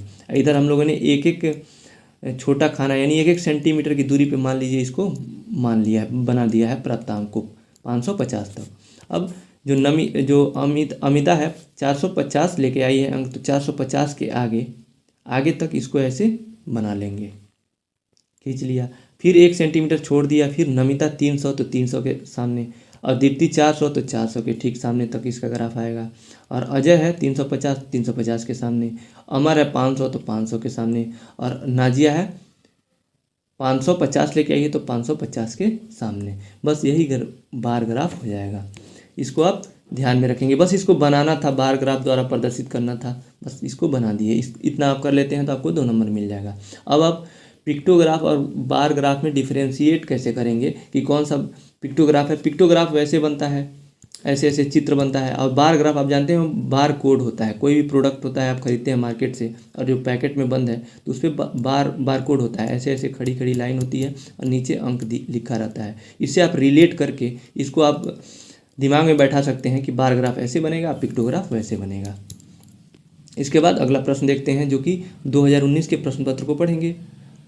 2019 का पहला लघु उत्तरीय प्रश्न है, 18 माइनस बड़े कोष्टक में 14 धन मझोले कोष्टक में 16 माइनस 18 माइनस 5 का मान ज्ञात कीजिए। तो सबसे पहले छोटे कोष्टक को सॉल्व करेंगे, फिर बड़े कोष्टक को, फिर मझोले कोष्टक को, फिर बड़े कोष्टक को। तो 18 माइनस यहाँ तक प्रश्न लिख लेंगे, और छोटे कोष्टक में 18 माइनस 5, तो 18 में से 5 जा 13, तो यहाँ 13 हो जाएगा। अब उसके ये मझोले कोष्टक में आ जाएगा, और 16 में से 13 जाएगा 3 हो जाएगा, तो बड़े कोष्टक में 14 धन 3 आ जाएगा। और सबसे पहले इधर जो प्रश्न पीछे दिया रहेगा इसको उतारते जाएंगे। तो 18 माइनस 14 धन 3, तो 14 धन 3 हो जाएगा 17, यानी 18 में से 17 जाएगा 1, इसका सही उत्तर होगा। अगला प्रश्न है प्रश्न संख्या 13, पटरी और प्रकार की सहायता से 90 अंश का कोण बनाइए। तो 90 अंश का कोण बनाने के लिए सबसे पहले एक AB रेखाखंड खींचेंगे किसी भी माप का, लगभग 5-6 सेंटीमीटर का। उसके बाद से A को केंद्र मानकर एक कोई निश्चित चाप लेकर एक चाप काटेंगे ऐसे, जो कि AB रेखा को बिंदु C पर काटती है। अब C को केंद्र मानकर बिना चाप को परिवर्तित किए 2 चाप काटेंगे, एक ऐसे और एक ऐसे, जो कि D और E पे काटती है। अब DE को केंद्र मानकर पुनः ऊपर एक चाप काटेंगे। डी को केंद्र मानकर ऐसे चाप कटेगा और ई को केंद्र मानकर ऐसे चाप कटेगा। अब ये दोनों जहाँ पे समद्विभाजित करते हैं इसी को मिलाती हुई एक रेखा खींचेंगे, तो यही जो कोण होगा GA और B 90 अंश का कोण होगा। तो ऐसे आप बना लेंगे। चूँकि ये लघु उत्तरीय का प्रश्न है तो आप इसको रचना जरूर लिखेंगे, चाहे पूछे या ना पूछे, तभी आपको 2 नंबर मिलेगा। तो इसका रचना हो जाएगा, मैं बता देता हूँ, यहाँ पे नहीं है तो। सबसे पहले एक रेखाखंड AB खींचा और A को केंद्र मानकर एक निश्चित चाप लेकर एक चाप काटा, जो कि एक AB रेखा को बिंदु C पर काटती है। अब उस C को केंद्र मानकर 2 चाप काटा, जो कि चाप पहले वाले चाप को D और E पर काटती है। पुनः D और E को केंद्र मानते हुए एक एक ऊपर चाप काटा, जो कि बिंदु F पर समद्विभाजित करती है। अब बिंदु F को मिलाती हुई एक रेखा GA खींचा। अब यही जो कोण है, कोण GAB 90 अंश का कोण है। इतना ही आप लिख देंगे तो आपको 2 नंबर मिल जाएगा, ये रचना हो जाएगा। प्रश्न संख्या 14 है, राम ने 300 में एक रेडियो खरीदा, वह उसे कितने रुपए में बेचे कि उसे 20% का लाभ हो। यानी देखिए, कोई भी चीज़, अभी ऊपर हम लोगों ने पढ़ा था कि कोई भी चीज़ अपने आप में होता है तो प्रतिशत में 100% होता है, और जो भाग में देखे तो वो अपना एक भाग होता है, पूर्ण अपना भाग होता है। यहाँ प्रतिशत की बात हो रही है, तो जो 300 है, जो उसका क्रय मूल्य है, ये अपने आप में 100% है, और उसे लाभ कितना में प्राप्त होना चाहिए, 20% का। यानी राम ने एक जो रेडियो खरीदा उसका क्रय मूल्य दिया हुआ है 300 रुपया और लाभ 20%। तो विक्रय मूल्य कितने रुपए में बेचे कि उसको 20% का लाभ हो, तो 120% में बेचे, तो 300 का 120% निकाल लेंगे, तो क्रय मूल्य का यानी 120%, तो विक्रय मूल्य बराबर हो जाएगा क्रय मूल्य का 120%। तो क्रय मूल्य दिया हुआ है 300, 300 का 120%, तो प्रतिशत हटेगा तो भाग चला जाएगा, यानी प्रतिशत निकालने के लिए 100 से भाग देते हैं, तो 300 गुणे 120/100, 100 में 2 जीरो है तो 2 जीरो ऊपर, 2 जीरो से कैंसिल हो जाएगा, 12×3 36 और 1 जीरो बढ़ जाएगा, यानी 360 रुपये में बेचेगा राम उस रेडियो को, तो उसको 20% का लाभ होगा। प्रश्न संख्या 15 है, वह बड़ी से बड़ी संख्या बताइए जिसमें 49, 59 और 109 को भाग देने पर शेषफल क्रमशः 1, 3 और 5 रहे। देखिए, इसके पहले हम लोगों ने प्रश्न पढ़ा था कि 3 संख्या दिया हुआ था, उसमें वह छोटी से छोटी संख्या निकालना था जिसको भाग देने पर शेषफल 8 बचता था, तो उसको एलसीएम निकाल के और 8 उसमें जोड़ देते थे। लेकिन यहाँ पे बड़ी से बड़ी संख्या निकालना है, वह बड़ी से बड़ी संख्या जिससे इन तीनों में भाग दिया जाए तो क्रमशः 1, 3 और 5 शेष बचे, तो यहाँ पे HCF निकालेंगे, यानी महत्तम समापवर्त्य। तो देखिए, और जो इन तीनों का महत्तम निकालते हैं, मौसा निकालते हैं, तो वो संख्या निकल के आएगी जो इन तीनों को विभाजित कर देंगी। लेकिन हमको शेष बचाना है 1, 3 और 5, तो सबसे पहले इन संख्याओं में से 1, 3 और 5 को क्रमशः घटा लेंगे। तो 49 में से 1 जा 48, 59 में से 3 जा 56 और 109 में से 5 जा 104। अब इन तीनों का मौसा निकालेंगे, तो वो संख्या आएगी, इन तीनों को विभाजित करेगी, लेकिन इन तीनों को विभाजित नहीं कर पाएगी, क्रमशः 1, 3 और 5 शेष बच जाएगा। यही तो हमको निकालना था, ओरिजिनल तो यही संख्याएं हैं, इन्हीं का तो हमको निकालना है कि 1, 3 और 5 शेष बचे, तो इन तीनों का मौसा निकालेंगे। तो 48 का देखिए अभाज्य गुणनखंड से निकालेंगे कि अभाज्य गुणनखंड विधि से, तो 48 में 2 से भाग जाएगा 24 बार में, फिर 24 भी 2 कटेगा 12 बार में, फिर 12 कटेगा 2 से 6 बार में, फिर 2 से कटेगा 3 बार में, और 3 फिर 1 बार में। तो 48 का अभाज्य गुणनखंड निकल आएगा 2 गुणे 2 गुणे 2 गुणे 2 गुणे 3, यहाँ पे 4 है, 2 है 4 बार और 3 1 बार, तो यहाँ लिख लिया। ऐसे ही 56 और 104 का निकाला, तो 56 का 2 गुणे 2 गुणे 2 गुणे 7 और 104 का 2 गुणे 2 गुणे 2 गुणे 13। और मौसा उसे कहते हैं जो तीनों संख्याओं में भाग चला जाए, जितनी बार भी गया रहेगा। तो देखिए, जो 2 है 3 बार सभी में है, यानी सभी को 2 3 बार विभाजित कर रहा है, तो ये जो 2 गुणे 2 गुणे 2 हो जाएगा 3 बार, यही मौसा हो जाएगा। तो मौसा बराबर 2 गुणे 2 गुणे 2 यानी 8। अब ये 8 संख्या आ गया, इन तीनों को पूरा विभाजित कर देगा, लेकिन इन तीनों को जब विभाजित करेंगे तो क्रमशः 1, 3 और 5 शेष बचेगा, तो यही अभीष्ट संख्या हो जाएगा, यानी यही उत्तर हो जाएगा। अगला प्रश्न है प्रश्न संख्या 16, 5a² + 4a - 2 का मान ज्ञात कीजिए यदि a बराबर -2। तो जहाँ जहाँ a है वहाँ 2 भर दीजिए। तो 5a² + 4a - 2, a का मान 2 रखेंगे तो 5 गुणे a² - 2 का स्क्वायर, आप +4, a की वैल्यू -2, अब -2 तो प्रश्न में है ही। अब -2 का स्क्वायर करेंगे तो 4 आएगा, क्योंकि माइनस गुणे माइनस प्लस होता है, 2 दूना 4, और 4 से 5 में गुणा करेंगे, क्योंकि ब्रैकेट के पहले जो भी दिया रहता है वो गुणे में रहता है, 5 को 20 हो जाएगा। यहाँ पे 4 दूना 8 होगा, लेकिन यहाँ पे माइनस दिया हुआ है तो चिन्ह के साथ इसका चिन्ह भी बदल जाएगा, प्लस और माइनस का गुणा माइनस होता है, -8 हो जाएगा। यहाँ पे -2 पहले से दिया हुआ है, -2, अब -8 अब -2 मिल के -10 हो जाएगा, 20 में से 10 जा 10, यही सही उत्तर होगा। अगला प्रश्न प्रश्न संख्या 17, नीचे दिए गए चित्र को देखिए, निम्नलिखित प्रश्नों के उत्तर दीजिए। तो ये एक वृत्त दिया हुआ है, तो वृत्त का आप जान लीजिए। सबसे पहले ये जो केंद्र में होता है, जिसको केंद्र मानकर एक वृत्त खींचा जाता है, इसको केंद्र कहते हैं। और केंद्र और परिधि के बीच की दूरी को त्रिज्या कहते हैं। और जो ये परिधि है, इसी को जो ये बाउंड्री है, इसी को परिधि कहते हैं। इस पे कोई दो बिंदुओं को मिलाने वाली रेखा को जीवा कहते हैं। इतना आप जान लीजिए, उसके बाद प्रश्नों को उत्तर देते हैं। प्रश्न क्या है? पहला प्रश्न है, 3 त्रिज्याओं के नाम लिखिए। तो 3 त्रिज्या कौन सा होगा? त्रिज्या कहते हैं केंद्र और परिधि के बीच की दूरी को। 3 त्रिज्या दिया हुआ है, ओ ए, ओ से बी तक और ओ सी, यानी ओ ए, ओ बी, ओ सी हो जाएगा। तो 3 त्रिज्याओं के नाम हो जाएगा ओ ए, ओ बी और ओ सी। दूसरा दिया है 3 जीवाओं के नाम। जीवा उसे कहते हैं वृत्त के परिधि पे किन्हीं दो बिंदुओं को मिलाने वाली रेखा को या रेखाखंड को जीवा कहते हैं। ये हो जाएगा जीवा। तो यहाँ पे देखिए 2 बिंदु, यही तो परिधि है इस चित्र में।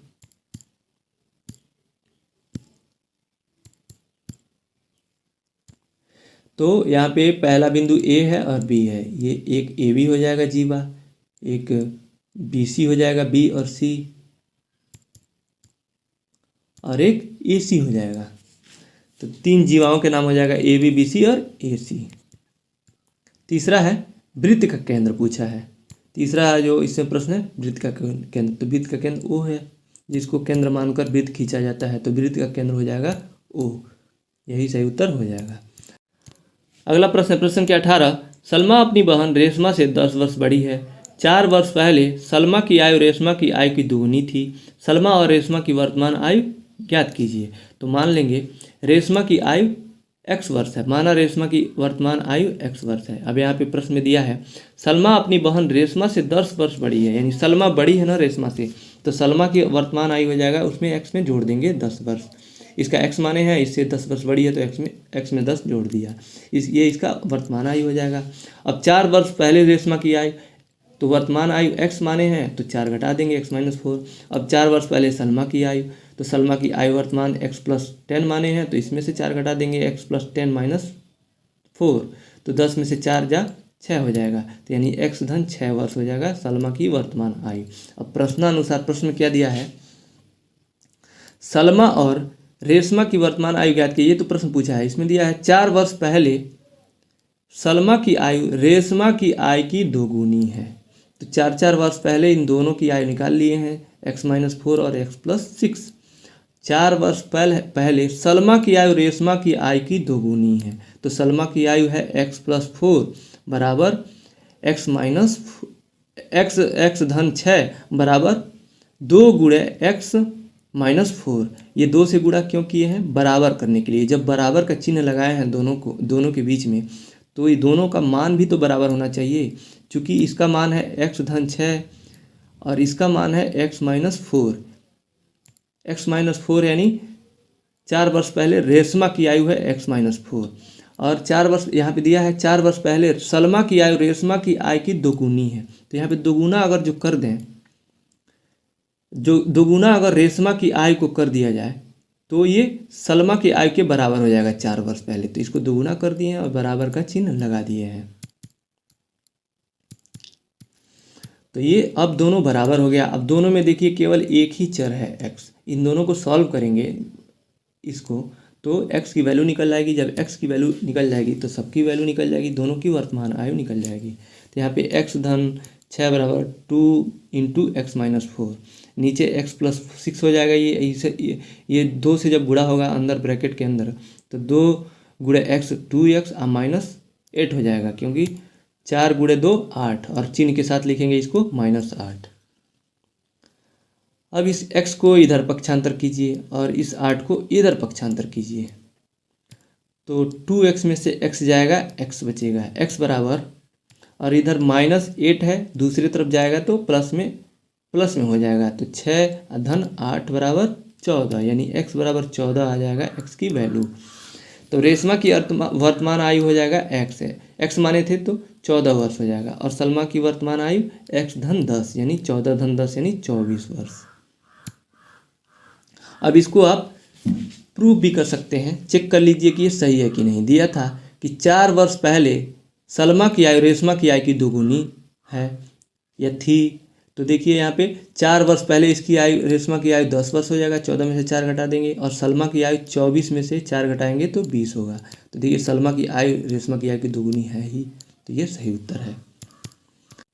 इसके बाद हम लोग 2018 के क्वेश्चन पेपर को सॉल्व करेंगे। 2018 का पहला लघु उत्तरीय प्रश्न है, एक साइकिल 1800 रुपये में बेचने पर 10% की हानि हुई, साइकिल का क्रय मूल्य क्या होगा। यानी 1800 रुपये में बेच रहे हैं, 10% की हानि हो रही है, यानी जो जो उसका विक्रय मूल्य है ये 90% ही है, 10% तो उसकी हानि हो गई है, तो उसका 90% ही मूल्य है ये 1800 रुपये, तो उसका जो क्रय मूल्य होगा वो 100% होगा, यानी ये 10% भी उसमें ऐड रहेगा। तो माना कि जो उसका क्रय मूल्य है x रुपया है, तो उसका x का 90% बराबर 1800 रुपया, तो x का मान निकल जाएगा। इसको सोल्यूशन देखते हैं। दिया है विक्रय मूल्य बराबर 1800 रुपया, माना क्रय मूल्य बराबर x रुपया, हानि दिया है 10%, तो प्रश्नानुसार जो ये 1800 है ये 90% ही है, क्योंकि 10% की हानि हो गई है। तो माना x गुणे 90%, यानी x का 90% बराबर 1800। तो प्रतिशत निकालने के लिए 100 से भाग देते हैं, तो x गुणे 90/100 बराबर 1800। अब जो इधर भाग में है दूसरी तरफ जाएगा तो गुणा में परिवर्तित हो जाएगा, और जो इधर गुणा में है वो दूसरी तरफ जाएगा, जब पक्षांतर होगा तो वो भाग में आ जाएगा, नीचे आ जाएगा। तो इसको सॉल्व करेंगे तो x बराबर 1800, ये 100 इधर जाएगा तो गुणा 1800 गुणे 100, और ये 90 इधर गुणा में है तो भाग में आ जाएगा 90। अब देखिए कटने वाला है, 0 से 0 कट जाएगा, और 9 से 18 कट जाएगा, 9 दूना 18 यानी 20। अब 20 से 100 में गुणा करेंगे 2000 रुपया, यानी उसका जो क्रय मूल्य था 2000 रुपये था। यही सही उत्तर होगा। अगला प्रश्न है प्रश्न संख्या 13। 500 रुपये का 3 वर्ष का 12% वार्षिक ब्याज की दर से साधारण ब्याज ज्ञात कीजिए। यानी देखिए सब कुछ दिया हुआ है, यहाँ में मूलधन दिया है 500 रुपया, और समय दिया है 3 वर्ष, और ब्याज दिया है यानी दर उसका 12%। चूँकि हम लोग फार्मूला जानते हैं, साधारण ब्याज बराबर मूलधन गुणे दर गुणे समय बटे 100, तो सबका मान भर देंगे। मूलधन 500, दर 12% और समय 3 वर्ष बटे 100। 2 0 से 2 0 कैंसिल हो जाएगा। अब 12 25 60 और 6 18, यानी 180 रुपया जो हो जाएगा उसका साधारण ब्याज निकल के आ जाएगा। प्रश्न संख्या 14 है। x into y minus z धन y into z minus x धन z into x minus x को सरल कीजिए। Z minus x minus y को सरल कीजिए। तो इसको सरल करना है, जो भी ब्रैकेट के पहले है उसको ब्रैकेट के अंदर गुणा कर दीजिए चिन्ह के साथ, और देखिए कोई कटने वाला है तो काट दीजिए, नहीं कटने वाला तो छोड़ दीजिए। यहाँ पे पहला जो है x इंटू यानी ब्रैकेट में y माइनस जेड, जब x y में गुणा होगा तो x y होगा यहाँ पे। अब x से z में गुणा होगा, चूँकि माइनस चिन्ह है तो माइनस जेड एक्स। वैसे ही y का z में गुणा होगा तो y जेड, और इसके पहले x के पहले माइनस है तो y के साथ जब x में गुणा होगा तो माइनस एक्स वाई, और z से x में तो जेड एक्स, और माइनस y में जब गुणा होगा तो माइनस वाई जेड। इसको जेड वाई भी हो सकता है, इसको पलट के लिख सकते हैं वाई जेड। अब देखिए सबका विपरीत चिन्ह वाला इसी में दिया हुआ है, यहाँ पे एक्स वाई प्लस में है, यहाँ पे एक्स वाई माइनस में है, cancel. Z x plus minus में है, जेड एक्स प्लस में है, कैंसिल। ये वाई जेड प्लस में है, यहाँ वाई जेड माइनस में है, तो ये दोनों कैंसिल हो जाएंगे। तो सबका सब कट के 0 हो जाएगा, ये इसका मान जो है 0 आ जाएगा। अगला प्रश्न है प्रश्न संख्या 15। एक छात्रावास में 50 छात्रों के लिए 40 दिनों की भोजन सामग्री है। यदि छात्रावास में 30 छात्र और आ जाएं तो भोजन सामग्री कितने दिनों में समाप्त हो जाएगी। इसको देखिए ऐसे सॉल्व करेंगे, एक तरफ आप लिखेंगे छात्र, दूसरी तरफ दिन। अगर जो 50 छात्र हैं तो भोजन सामग्री 40 दिनों की है। अगर जो 30 छात्र और आ जाएंगे तो ज़्यादा खाएंगे, यानी दिनों की संख्या कम हो जाएगी, यानी कम दिनों तक वो चलेगा भोजन सामग्री। तो यानी x का मान होगा जो 40 से कम ही आएगा, तो जो कम है उसके तरफ आप तीर लगा दीजिए। इसको तीर से सॉल्व करेंगे तो x का जो मान है वो कम ही दिन आएगा, क्योंकि ज़्यादा लोग मिल के खाएंगे तो कम दिन चलेगा। और ऊपर इन दोनों में कौन सा सबसे कम है, ऊपर है। नीचे 80 है ना, 50 धन 30 80 हो जाएगा, ऊपर 50 है, तो कम के तरफ तीर लगाते हैं। तो नीचे जो x का मान आएगा ये कम आएगा तो इधर तीर लगा दिया, ऊपर 50 कम दिया है तो ऊपर तीर लगा दिया। जिधर तीर है उसको अंश कर दीजिए बाकी को। अब इसको समानुपात से सॉल्व करेंगे इसको, तो इधर हो जाएगा 50/80 अब बराबर x/40। अभी यहाँ पे x बराबर यहाँ 40 को भाग में है, दूसरी तरफ जाएगा तो गुणा में हो जाएगा 50 × 40/100। तो x बराबर 50 × 40/100। इसको सॉल्व कर लेंगे। 40 से 80 कट जाएगा 2 बार में, और 2 से 50 कट जाएगा 25 बार में, तो x की वैल्यू आ जाएगा 25 दिन। यहाँ पे x माना था हम लोगों ने, ये दिनों में आएगा क्योंकि यहाँ 40 दिन है, दिनों की संख्या है ये दोनों, तो 25 दिन आएगा, यानी 30 और छात्र आ जाएंगे तो भोजन सामग्री है 25 दिनों तक ही चलेगी। प्रश्न संख्या 16 है,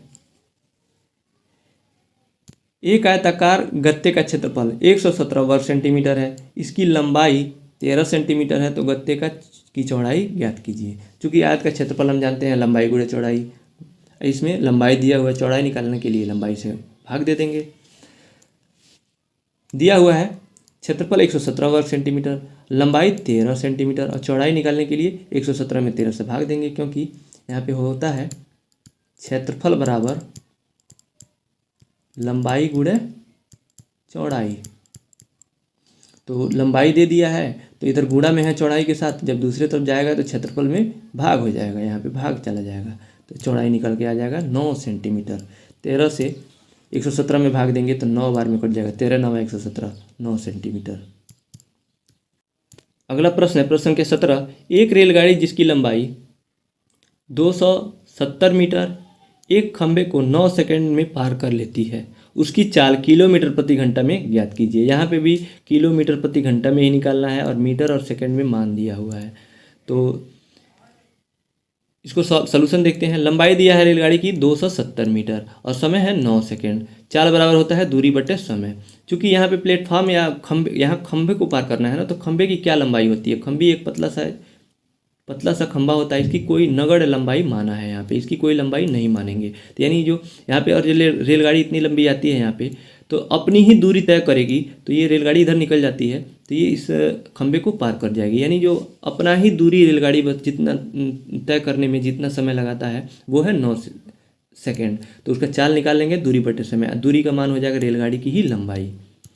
तो इसका चाल निकालने के लिए दूरी बटे समय, रेलगाड़ी की लंबाई बटे समय। रेलगाड़ी की लंबाई 270 दिया है और समय दिया है 9 सेकेंड, तो 270 में 9 से जब भाग देंगे 9 3 27, यानी 30 मीटर पर सेकेंड आ जाएगा उसका चाल। लेकिन किलोमीटर प्रति घंटा में पूछा हुआ है, तो किलोमीटर प्रति घंटा में ऊपर हम लोगों ने पढ़ा ही है कि 18/5 से गुणा करते हैं। तो 18/5 से जब गुणा करेंगे तो 5 छके 30, 30 कट जाएगा 6 बार में, और 18 छके 108, 108 किलोमीटर प्रति घंटा, यही सही उत्तर हो जाएगा। यानी रेलगाड़ी का जो चाल हो जाएगा 108 किलोमीटर प्रति घंटा।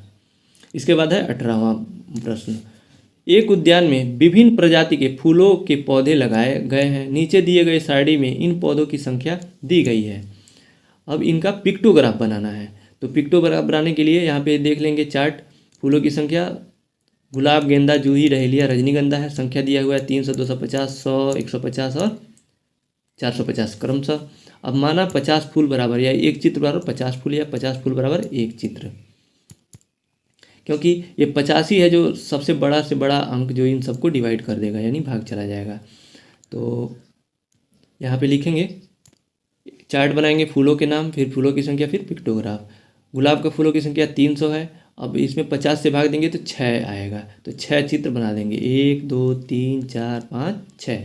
गेंदा है 250 संख्या है, इसमें 50 से जब भाग देंगे तो 5 5 25 5 आएगा, तो यहाँ पे 5 फिगर बन गया है। 100 है, जूही के फूलों की संख्या 100 है, 50 से भाग देंगे 2 आएगा, तो 2 फिगर बनाएंगे। और डहेलिया का 150 3 संख्या आएगा इसका पिक्टोग्राफ का, क्योंकि 50 से भाग देंगे तो 5 तिहाई 15, तो 3 फिगर बनाएंगे। 450 है, 50 से भाग देंगे तो 450 आएगा, तो यहाँ पे 9 फिगर बनाएंगे, यही पिक्टोग्राफ हो जाएगा। ये जो पूरा है इसको पिक्टोग्राफ कहते हैं। इसके बाद हम लोग 2017 के क्वेश्चन पेपर को पढ़ेंगे। 2017 का पहला लघु उत्तरीय प्रश्न है, प्रश्न संख्या 12, पटरी और प्रकार की सहायता से 90 अंश का कोण बनाइए। ये सेम प्रश्न अभी हम लोगों ने पढ़ा है। एक AB रेखा खींचेंगे, उस पर एक निश्चित चाप का माप लेकर एक चाप काटेंगे, जो कि माना कि M पे AB को विभाजित काटती है। तो अब M को केंद्र मानकर 2 चाप काटा C और D, और C और D को क्रमशः केंद्र मानकर 2 ऊपर चाप काटेंगे। अब ये माना कि ये बिंदु G पर काटती है। अब जो G को मिलाते हुए एक AE रेखा खींचेंगे, यही कोण EAB 90 अंश का कोण होगा। सेम यही जो मैंने बोला है, ये यहाँ पे दिया हुआ है रचना, इसको रचना में लिख देंगे।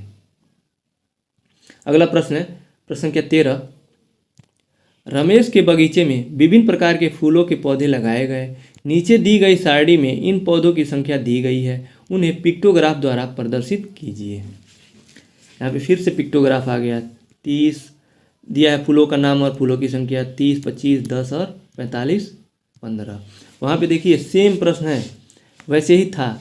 यहाँ पे 300 संख्या था, 250 था, 100 था, 450 था और 150 था। तो वहाँ 5 माने थे, माना 5 फूल बराबर एक फिगर। यहाँ पे जब एक जीरो नहीं है, 30 है, 25, 10, 45, 15 है, तो 5 फूल बराबर मान लेंगे। 5 फूल बराबर एक यानी अब गुलाब पौधों, जो गुलाब का फूल है उसका जो संख्या आएगा पिक्टोग्राफ की संख्या, 30 में 5 से भाग देंगे 6 आ जाएगा। गेंदा में 25 में 5 से भाग देंगे तो 5 निकल के आएगा। जूही का जो फूलों की संख्या 10 है, 10 में 5 से भाग देंगे तो 2 पिक्टोग्राफ बनाना है इसको।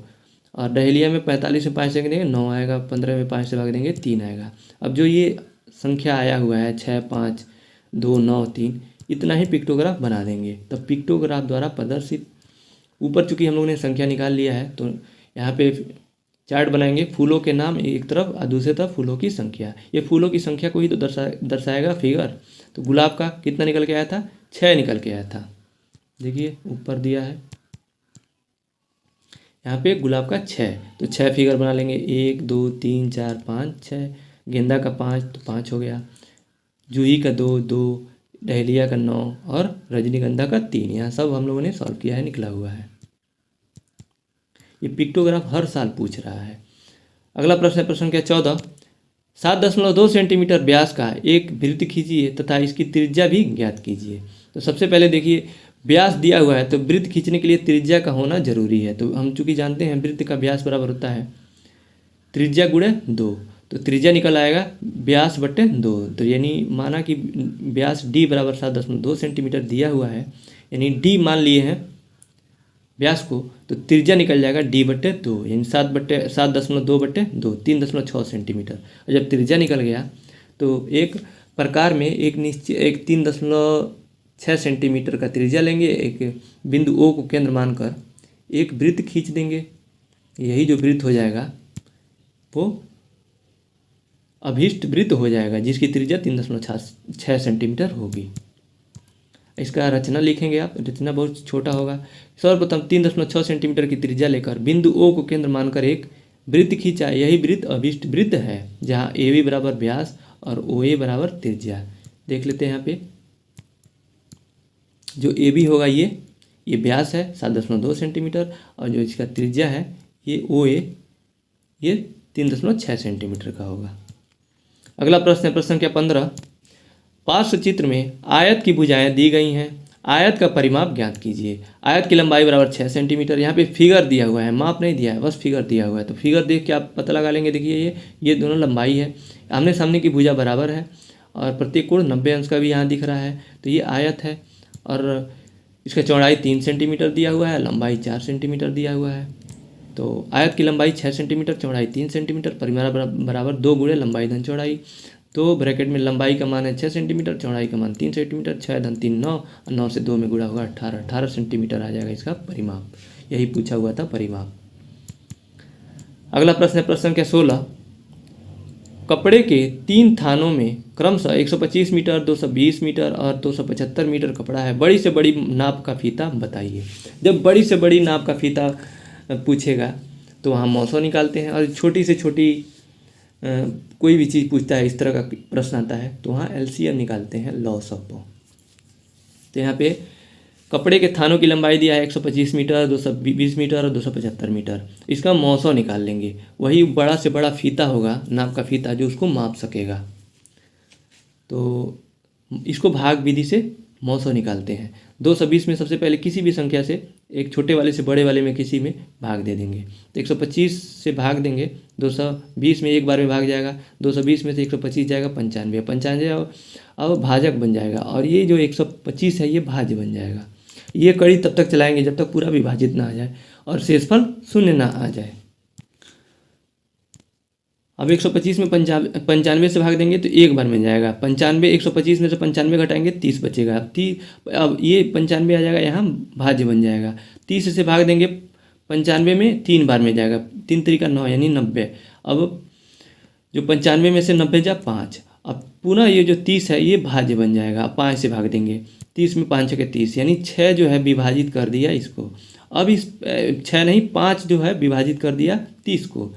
अभी इस 5 को चेक करेंगे, जो इस तीसरी संख्या है 275, इसमें भाग चला जा रहा है क्या, और जो भाग चला जाएगा तो यही जो है 900 हो जाएगा। तो 5 से 275 में भाग देंगे तो 5 बचे 25, 2 बचेगा, 7 में से 5 जा 2 और 2 में से 2 जा 0। अब ये 5 उतर जाएगा 25 से 5 बचे 25, यानी जो 5 है 275 को विभाजित कर दिया। तो यही जो है 5 ये है, ये 900 आ जाएगा इन तीनों का। तो ये 5 मीटर का जो फीता है इन तीनों कपड़ों के थानों को सही सही पूरा पूरा नाप देगा, यही सही उत्तर हो जाएगा। तो यहाँ पे आप एक लाइन में लिख सकते हैं, अतः बड़ी से बड़ी नाप का फीता जो तीनों थानों के कपड़ों को पूरा पूरा नाप सके 5 मीटर है, यही सही उत्तर होगा। अगला प्रश्न है प्रश्न संख्या 17। एक परीक्षा में 75% बच्चे उत्तीर्ण हुए, यदि परीक्षा में 1500 बच्चे बैठे हों तो कुल कितने बच्चे अनुत्तीर्ण हुए। यानी 75% तो उत्तीर्ण हुए हैं, तो बाकी कितने अनुत्तीर्ण हुए 25%। तो अब परीक्षा में बैठे कितने थे 1500, अनुत्तीर्ण की संख्या निकालना है तो 1500 का 25% निकाल लेंगे। तो इसको सॉल्व करते हैं। कुल बच्चों की संख्या दिया है 1500, उत्तीर्ण बच्चे हो जाएंगे 75%, ये भी दिया हुआ है। अनुत्तीर्ण बच्चे हो जाएंगे 100 में से 75 घटा देंगे यानी 25%। अब अनुत्तीर्ण बच्चों की संख्या 1500 का 25% निकाल लेंगे तो 1500 गुणा 25/100, चूँकि प्रतिशत निकालने के लिए 100 से भाग देते हैं तो 2 जीरो से 2 जीरो कैंसिल हो जाएगा। 25 से 15 में जब गुणा करेंगे 375 आ जाएगा, यानी 375 जो बच्चे हैं 1500 में अनुत्तीर्ण हो गए। इसको एक और तरीके से निकाल सकते हैं कि जो उत्तीर्ण हुए हैं बच्चे वो 75% हैं, तो इनकी संख्या निकाल लीजिए, 1500 का 75% निकाल लीजिए और 1500 में से घटा दीजिए, तो जो संख्या आएगा वही अनुत्तीर्ण हुए। वैसे भी आप कर सकते हैं। इसका अगला प्रश्न प्रश्न संख्या 18। -5 माइनस ब्रैकेट में -45 भागे ब्रैकेट में -15 धन -3 गुणे 5 को सॉल्व कीजिए। तो इसको सॉल्व करेंगे बोडो मास से। इस तरह का कोई भी सवाल दिया हो उसको बोडो मास से सॉल्व करते हैं। सबसे पहले ब्रैकेट को सॉल्व करते हैं। ब्रैकेट में भी सबसे छोटा ब्रैकेट पहले, उसके बाद बड़ा ब्रैकेट, उसके बाद उससे बड़ा, यानी मझोला कोष्ठक, उसके बाद से सबसे बड़ा वाला कोष्ठक। तो यहाँ पे एक ही कोष्ठक दिया है, छोटा वाला ही। तो सबसे पहले ब्रैकेट को सॉल्व करते हैं, फिर ऑफ को सॉल्व करते हैं, फिर डिवीजन यानी भाग को, फिर मल्टीप्लिकेशन यानी गुणा को, फिर एडिशन यानी जोड़ को, फिर सब्ट्रैक्शन यानी घटाना को। तो ब्रैकेट यहाँ पे दिया हुआ है, तो ब्रैकेट सब सिंगल, यहाँ पे सिंगल ब्रैकेट में है, यानी सिंगल जो संख्या है -5 ये ब्रैकेट में तो क्या ही सॉल्व करेंगे, वो तो खुद अपने आप में पूर्ण है। तो कोई भी संख्या है 2 ब्रैकेट में नहीं है तो ब्रैकेट से कोई मतलब नहीं है। फिर ऑफ नहीं है, फिर डिवीजन है, डिवीजन पे चले जाएंगे तीसरे नंबर पे। तो डिवीजन यानी भाग पे, तो यहाँ पे भाग दिया हुआ है तो हो जाएगा ये -5 -45। ये प्रश्न ऐसे सेम उतार लेंगे। उसके बाद इन दोनों को सॉल्व करेंगे, डिवीजन को पहले यानी भाग को पहले सॉल्व करेंगे तो -5 हो जाएगा, लिखेंगे यहाँ पे सेम प्रश्न उतारेंगे -5, और ये जब ब्रैकेट टूटेगा तो 45, यहाँ पे माइनस माइनस का जब गुणा होगा तो प्लस हो जाएगा। अब +45 में -15 से जब भाग दिया जाएगा तो 15 × 45, 3 बार में तो कट जाएगा, लेकिन यहाँ पे 15 जो है माइनस में है, ये जो 45 पहला वाला है ये माइनस माइनस मिल के गुणा हो, ये प्लस हो गया, ये तो ऑलरेडी प्लस हो गया है, और एक जो माइनस है इससे भाग देंगे तो फिर माइनस में बदल देगा। तो 45 में -15 से जब भाग देंगे तो -3 आ जाएगा, -3, यानी इतना सॉल्व हो गया। इन दोनों को उतार लेंगे, धन -3 गुणे 5। अब डिवीजन के बाद मल्टीप्लिकेशन आता है, गुणा करेंगे तो -5 -3 धन -3 गुणे 5 कर देंगे तो -15 आ जाएगा, क्योंकि माइनस और प्लस का गुणा प्लस माइनस होता है। तो 5 × 3 = 15। अब आ जाएगा -5 -3 -15। चूँकि सभी माइनस में है तो तीनों को जोड़ देंगे और माइनस चिन्ह लगा देंगे। 5 × 3 = 8, अब 15 × 8 = 23। तो इसका सही उत्तर -23 हो जाएगा। इसके बाद हम लोग 2016 के क्वेश्चन पेपर को सॉल्व करेंगे। 2016 का पहला लघु त्रिप्रश्न है, हल कीजिए। 121/16 माइनस मझोले कोष्ठक में 14 - 3 छोटे कोष्ठक में 9 - 6 और तीनों कोष्टक बंद। तो देखिए इसको हम लोगों ने पढ़ा था, सेम प्रश्न पढ़ा था, लेकिन ऊपर हमने क्या किया है, यहाँ पे भाग की जगह पे माइनस किया है। शायद माइनस दिया हुआ है कि मिस्टेक से हुआ है, लेकिन वहाँ पे माइनस को ही आधार मान के हमने सही सॉल्व किया था। अब यहाँ पे वही प्रश्न दिया हुआ है, लेकिन यहाँ पे भाग है, ये वहाँ पे भी भाग ही होगा, हमको गलती से वहाँ पे माइनस लिख दिया हूँ मैं, लेकिन उसके अनुसार वो सही है। तो आइए इसको सॉल्व करते हैं। 121 भागे, इसे पहले प्रश्न लिख लेंगे, उसके बाद सबसे पहले छोटा कोष्टक को सॉल्व करते हैं, फिर मीडियम कोष्टक को, फिर बड़े कोष्टक को।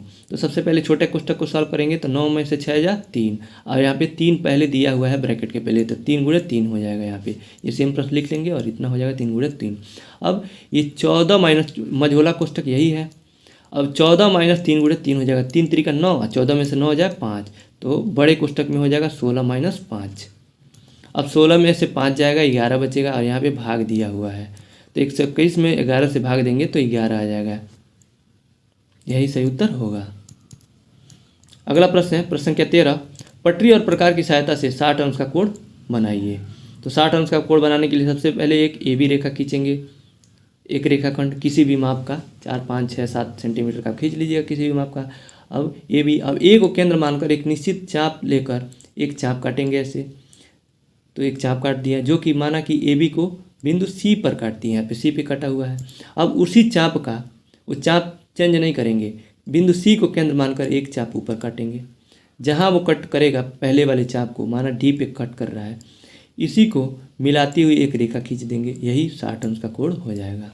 एक बार चाप काटते हैं ना तो 60 अंश का वो कोण बनाता जाता है, एक बार चाप काटा तो ये 60 अंश का कोण बना है। पुनः और जो डी को केंद्र मानकर एक और चाप यहाँ काटेंगे तो ये एक और 60 अंश बढ़ जाएगा, तो ये जो टोटल यहाँ खींचेंगे ये टोटल 120 अंश का कोण हो जाएगा।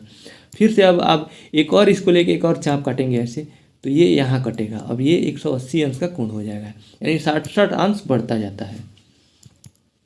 अब इसका रचना आप लिख लेंगे, लघु त्रि में पूछा हुआ है तो रचना जरूर लिखेंगे। रचना में लिख देंगे आप, एक रेखाखंड ए बी खींचा, अब ए को केंद्र मानकर एक निश्चित चाप लेकर एक चाप काटा, जो कि बिंदु सी पर, ए बी को बिंदु सी पर काटती है। अब बिंदु सी को केंद्र मानकर उसी चाप का एक और चाप काटा, जो पहले चाप को बिंदु डी पर काटती है। इसी प्रतिच्छेद बिंदु डी को ए से मिलाया, ये जो यही कोण हो जाएगा, कोण ई ए बी 60 अंश का कोण होगा, यही रचना में आप लिख देंगे। यानी जैसा आप बनाएंगे ना वैसा ही लिख देंगे, कोई जरूरी नहीं है आप जैसे बनाइएगा, जो नाम लिखिएगा अपने में वैसे ही लिख दीजिएगा, वो रचना हो जाएगा। प्रश्न संख्या 14 है, रोहित के पास 4x minus 3y plus 7z आम है, उसने 2x minus 3y plus 7z आम अपने भाई को दे दिए, अब उसके पास कितने आम बचे। यानी टोटल आम दिया हुआ है रोहित के पास इतना, उसमें से इतना आम वो अपने भाई को दे दिया, तो ये देखिए बीजी व्यंजक में दिया हुआ है, तो इसको घटा देंगे, और जो रोहित के पास माना कि 50 आम था, और जो 25 आम अपने भाई को दे देता तो क्या कितने आम बचते, तो 25 बचता, घटाते ना, 50 में से 25 को घटाते, तो वैसे ही ये टोटल दिया है, ये इतने आम उसने अपने भाई को दे दिए, तो इसमें से इसको घटा देंगे। इसको सलूशन देखते हैं इसका। रोहित के पास आम 4x minus 3y plus 7z, और उसके द्वारा अपने भाई को दिए आम -2x minus 3y plus 7z है। अब बचे हुए आम बराबर 4x minus 3y plus 7z minus यानी घटा देंगे, ब्रैकेट में लिखेंगे -2x minus 3y plus 7z। तो चूंकि ब्रैकेट के पहले माइनस चिन्ह है, जब ब्रैकेट टूटेगा तो ये चिन्ह बदल जाएगा। तो सबसे पहले आप प्रश्न इतना लिख लीजिए, 4, ये तो सेम रहेगा इतना, 4x minus 3y plus 7z। अब ये ब्रैकेट टूटेगा तो ये 2x जो है माइनस में है, इसके पहले माइनस है, तो माइनस माइनस का गुणा प्लस होता है, तो ये प्लस 2x हो जाएगा। और ये जो है -3y माइनस में है, तो यहाँ पे भी जब ये माइनस से माइनस में गुणा होगा तो ये भी प्लस हो जाएगा, +3y। और 7z प्लस में है तो ये माइनस में हो जाएगा, -7z। अब देखिए जिसके चर जो हैं समान है वो घट जाएंगे, जुड़ना होगा तो जुड़ जाएगा बाकी, और जो चिन्ह विपरीत होगा तो कट जाएगा। तो यहाँ पे देखिए 4x है और ये 2x है, दोनों प्लस में है, तो दोनों मिलके 6x हो जाएगा। और यहाँ पे 3y माइनस में है और 3y प्लस में है, तो ये कट जाएगा। और यहाँ पे 7z प्लस में है, यहाँ पे 7z माइनस में है, तो ये भी कट जाएगा, यानी सब कट जाएगा, केवल 2x और 4x ये दोनों जुड़ जाएंगे, 6x हो जाएगा, यही सही उत्तर हो जाएगा। यानी जो बचे हुए आम थे 6x थे। प्रश्न संख्या 15 है 56, 70 और 84 का लॉसअप ज्ञात कीजिए। तो अभाज्य गुणनखंड से निकाल देंगे। सबसे पहले अभाज्य सबसे छोटी अभाज्य संख्या 2 होती है, उससे तब तक भाग देंगे जब तक सभी संख्याओं में किसी में भी 2 से भाग ना आ जाएगा, तब तक भाग देते रहेंगे। फिर उससे बड़ी संख्या 3 होती है, 3 से भाग देंगे, फिर 5 से, फिर 7 से, जहाँ तक पूरा कट जाए, एक एक आ जाए। तो सबसे पहले 2 से भाग जाएगा, 56 जाएगा, 28 में से 2 दूना 4 और 1 बचेगा 16, 2 अट्ठे 16। फिर 70 में 2 से भाग देंगे तो 35 आएगा, 84 में 42 बार में कटेगा, फिर 2 से भाग देंगे 28 कटेगा, 14 बार में 35 नहीं कटेगा तो ऐसे लिख देंगे, और 42 21 बार में कटेगा। अब 35 और 21 तो नहीं कटेगा, लेकिन 14 कटेगा 7 बार में, तो इसको 7 बार में कट जाएगा, और 35 21 को ऐसे लिख लेंगे। अब यहाँ पे 2 से ये देखिए तीनों संख्याएं नहीं कटेंगी, तब 3 से भाग देंगे, उससे बड़ी संख्या 3 होती है, 3 से 7 नहीं कटेगा तो 7 सेम लिख देंगे वैसे ही। लेकिन अब 35 भी नहीं कटेगा तो 35 को भी लिख लिया, लेकिन जो 21 है ये कट जाएगा 3 से 7 बार में, तो 7 लिख दिया। उसके बड़ा संख्या 5 होता है, 7 तो कैंसिल नहीं होगा, दोनों तरफ जो दिया हुआ है इसको सेम लिख लेंगे ऐसे, और जो 35 है ये 7 बार में कैंसिल हो जाएगा, तो 7 लिख लिया। अब 7 देखिए 7 7 7 आ गया, अब 7 से जाएगा, इस 5 से बड़ी संख्या अभाज्य संख्या होती है 7, 7 एकम में 7, 7 एकम में 7, 7 एकम में 7, यानी अब कट गया ना। तो जो ये जितने से भाग गया है इसमें, इन सबको गुणा कर लेंगे, वही लॉसअप हो जाएगा, यानी 2 गुणे 2 गुणे 2 गुणे 3 गुणे 5 गुणे 7, यानी इन सबको गुणा करेंगे तो 840 आ जाएगा इसका सही उत्तर, एलसीएम यानी लॉसअप हो। अगला प्रश्न है प्रश्न संख्या 16, प्रकार की सहायता से 7.2 सेंटीमीटर व्यास का एक वृत्त खींचिए और उसका त्रिज्या भी बताइए। यही सेम प्रश्न था, ऊपर हम लोगों ने पढ़ा था, वहाँ पे त्रिज्या भी बताना था, यहाँ पे त्रिज्या नहीं बताना है। तो व्यास बराबर 7.2 दिया है तो त्रिज्या निकल जाएगा, इसमें 2 से भाग दे देंगे, डी बराबर 2, 7.2/2, 3 दूना 6, 2 तिहाई 6, 1 जाएगा 12 बच जाएगा, बीच में दशमलव लगाएंगे, और यहाँ पे 3.6 सेंटीमीटर आ जाएगा त्रिज्या। अब एक केंद्र ओ को केंद्र मानकर 3.6 सेंटीमीटर का त्रिज्या लेकर एक वृत्त खींचेंगे, यही जो है अभिष्ट त्रिभुज होगा। ये सेम प्रश्न ऊपर हम लोगों ने पढ़ लिया है, वहाँ रचना भी पढ़ा है हम लोगों ने, वही रचना यहाँ पे भी आप लिख देंगे। प्रश्न संख्या 17 है एक उद्यान में विभिन्न प्रजाति के फूलों के पौधे लगाए गए हैं, नीचे दी गई सारणी में इन पौधों की संख्या दी गई है, और इसका इन आंकड़ों को पिक्टोग्राफ द्वारा प्रदर्शित कीजिए। जबकि यहाँ पे पैमाना भी दे दिया है, 50 पौधे बराबर एक फिगर, यानी एक चित्र दे दिया है। तब इनकी संख्या निकाल देंगे, यानी पिक्टोग्राफ कितना किसका बनाएंगे। गुलाब की संख्या है 300, तो 300 में 50 से भाग देंगे 6 आएगा। 250 है गेंदा के फूलों की संख्या, तो इसमें 250 में 5 से भाग देंगे तो 5 आएगा। और जूही के फूलों की संख्या 100 है, 100 में 50 से भाग देंगे 2 आएगा। डहेलिया का 150 है, 150 में 50 से भाग देंगे तो 3 आएगा। अब ये जितना आया है ना, तो इसका पिक्टोग्राफ अपना फिगर बना देंगे आप, तो पिक्टोग्राफ हो जाएगा फूलों का नाम और एक तरफ लिखेंगे फूलों की संख्या, यानी ये फूलों की संख्या को प्रदर्शित कर रहा है। एक फूल बराबर है 50, तो है गुलाब का जो फूलों की संख्या है 1 2 3 4 5 6 बनाएंगे, क्योंकि इसका संख्या 300 था। और गेंदा का 1 2 3 4 5, यानी 250 था इसका। और जूही के फूलों की संख्या 100 था, तो 2 फिगर। और डहेलिया का 3 फिगर निकल के आया था, क्योंकि इसकी संख्या 150 थी, तो यही इसका फिगर हो जाएगा, यानी पिक्टोग्राफ हो जाएगा। अगला प्रश्न है प्रश्न संख्या 18, जो कि इस प्रश्न पत्र का अंतिम प्रश्न है। हल कीजिए। माइनस नहीं है, 1/2 गुणे 3/5 और 7/8 धन 3/4। सिंपल है, भिन्न का गुणा है और भिन्न का ही जोड़ है, तो गुणा सिंपली कर देते हैं, अंश में अंश का और हर में हर का। 3 गुणे 1 3 हो जाएगा, 2 गुणे 5 10 हो जाएगा, यानी 3/10 इसका सही उत्तर हो जाएगा पहले का। दूसरा है 7/8 धन 3/4, तो भिन्न का जोड़ करने के लिए नीचे वाले का एलसीएम लेते हैं, लॉस तो लॉस हो जाएगा 8। अब 8 से भाग देंगे, 8 में 1 आएगा, और उस 1 से गुणा करते हैं 7 में, ऊपर अंश में 7 एकम में 7। अब 4 से भाग देंगे 8 में 2, और 2 से 3 में गुणा करेंगे, इसमें 3 दूना 6, यानी 7 धन 6/8, 7 6 13/8, यही सही उत्तर होगा। तो इसी के साथ आज का प्रश्न पत्र यानी आज का क्लास यहीं समाप्त होता है। आज हम लोगों ने 2023 से लेकर 2016 तक के सभी प्रश्नों के सभी क्वेश्चन पेपर के लघु उत्तरीय प्रश्नों को पढ़ा है। डिस्क्रिप्शन बॉक्स में प्रथम सेमेस्टर के सभी विषय के प्रीवियस ईयर 2023 से 2016 के प्लेलिस्ट का लिंक दिया हुआ है, उस पर क्लिक करके आप प्रीवियस ईयर देख सकते हैं। और राजन सीरीज के भी सभी सब्जेक्ट के प्लेलिस्ट का लिंक अलग अलग दिया हुआ है, उस पर क्लिक करके आप राजन सीरीज भी देख सकते हैं। इस वीडियो को देखने के लिए आपका बहुत बहुत धन्यवाद दोस्तों।